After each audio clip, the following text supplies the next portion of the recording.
रिधोरा गावाचा वडकी वीज महावितरणवर संताप। वारंवार विद्युत पुरवठा खंडित होत असल्यामुळे दिले गावकऱ्यांनी निवेदन। रायगाव तालुक्यातील रिधोरा गावातील सतत खंडित होणाऱ्या वीज पुरवठ्यामुळे गावातील नागरिकांनी आज सोमवार दिनांक 16 जून रोजी दुपारी 3 वाजता वीज महावितरण कार्यालय वडकी येथे धडक देत शाखा अभियंता यांना निवेदन दिले।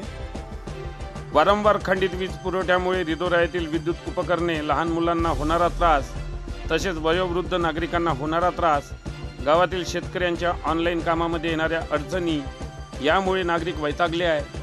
खंडित वीज पुरवठ्याकडे महावितरण कर्मचारी सातत्याने दुर्लक्ष करीत आहे। तसेच महावितरण कर्मचाऱ्यांना ग्रामस्थांनी काही अडचणी सांगितल्यास कर्मचारी उद्धटपणाची वागणूक देतात। गावातील विद्युत प्रवाहाच्या पेट्या अस्ताव्यस्त झालेल्या आहे, त्याकडे महावितरण कर्मचारी दुर्लक्ष करतात। रात्रीच्या वेळेस गावातील वीज पुरवठा खंडित झाला तर गावातील नागरिकांना स्वतः जाऊन फ्यूज टाकावा लागतो।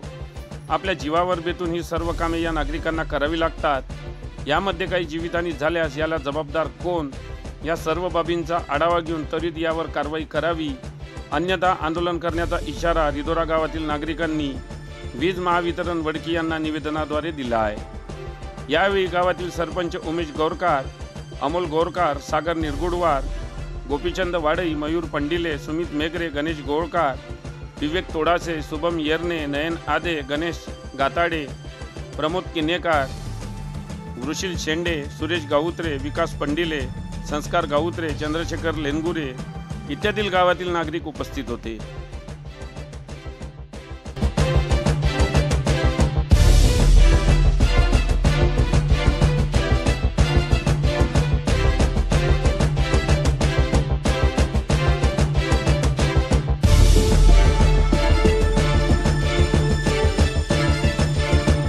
बातम्यांशी अपडेट राहण्याकरिता आजच आमच्या चॅनलला सबस्क्राइब करा आणि बेल आयकॉनवर क्लिक करा।